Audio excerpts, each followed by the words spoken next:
Olá, galerinha do ESTENEM, Prof. Débora passando para conversar com você sobre um assunto de biologia bem importante.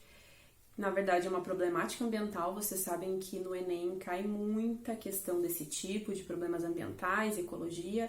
Então, hoje eu queria conversar com você sobre as monoculturas, especialmente as monoculturas vegetais. Então, o que é uma monocultura? Monoculturas são grandes extensões de plantio de uma única variedade de vegetal. Então, nós poderíamos citar aí monoculturas de eucalipto, pino, soja, cana-de-açúcar, existem várias. E isso se caracteriza como um problema ambiental atualmente, porque as monoculturas, primeiro de tudo que para implementar uma monocultura a gente precisa desmatar uma região, geralmente desmatar, né? Ou enfim, utilizar uma região, a gente expõe esse solo, então acontece uma coisa que nós chamamos de lixiviação, que é quando a água da chuva acaba levando os nutrientes embora, lavando o solo. Esse solo ele também fica empobrecido pela própria monocultura, que utiliza os nutrientes de forma bastante acentuada, então a gente tem um empobrecimento desses nutrientes, né? Além disso, uma diminuição da biodiversidade, porque obviamente a gente está plantando uma coisa só. Além disso, a gente precisa implementar a questão dos fertilizantes, porque como o solo está pobre, precisa entrar com fertilizantes. Como tem pouca biodiversidade, a gente acaba propiciando uma condição muito boa para alguns insetos, alguns animais que se caracterizam como pragas tomarem conta dessa monocultura, e aí tem que entrar com os agrotóxicos. Então a gente está falando aí de fertilizantes e agrotóxicos que causam poluição do solo, da água, como vocês sabem. E, enfim, são vários problemas pontuais que a gente poderia citar e outros maiores, em escala maior, como, por exemplo, a questão da problemática do clima, a mudança climática, né? As monoculturas estão associadas à mudança do clima. Inclusive, atualmente tem um documentário disponível no Netflix que se chama Solo Fértil, e eles citam justamente essa questão das monoculturas e de como a gente usa errado o solo e como, na verdade, ele é uma alternativa para a gente diminuir a questão do aquecimento global, as mudanças climáticas e tudo mais. Então já fica uma dica para vocês, fiquem ligados.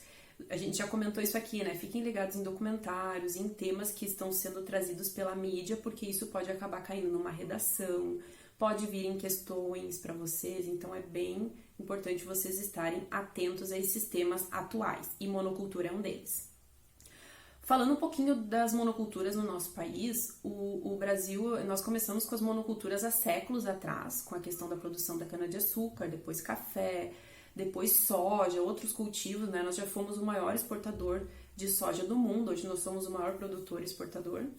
E como alternativa à diminuição das problemáticas vinculadas às monoculturas, eu quero citar 3 para vocês, que são o controle biológico de pragas, que é quando nós utilizamos um predador natural, ou um parasita, ou enfim, algum animal ou invertebrado, enfim, qualquer coisa biológica que ataque aquele inseto praga, aquele indivíduo que está ali causando um prejuízo econômico na lavoura.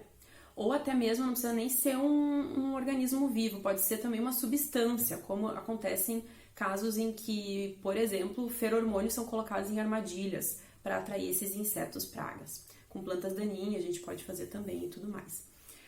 Depois disso nós temos também a questão das agroflorestas, que são relativamente atuais, digamos assim. É um sistema de cultivo onde se associa a floresta à produção de interesse, então se planta esses cultivos associados à floresta, de fato. Então isso também é um tema que está bastante em alta, deem uma estudadinha, se apropriem da questão das agroflorestas. E também, para finalizar, nós temos a rotação de culturas. O que é uma rotação de cultura? É quando nós alternamos o plantio de interesse. Então, não se planta, por exemplo, somente soja. A gente planta também outros tipos de vegetais que vão alternando essa produção, e eles utilizam nutrientes diferentes do solo, eles acabam gerando uma dinâmica no solo, na produção, então isso também aumenta a biodiversidade, aumenta a questão de ter menos necessidade de defensivos agrícolas, de fertilizantes, então também é uma alternativa, tá? A rotação de culturas, agroflorestas e controle biológico de pragas a gente poderia citar como alternativas para diminuir a problemática das monoculturas, certo? Espero que tenha ficado claro. É um assunto bem importante, estudem bastante essas questões dos problemas ambientais e nos vemos em breve. Até mais, tchau, tchau!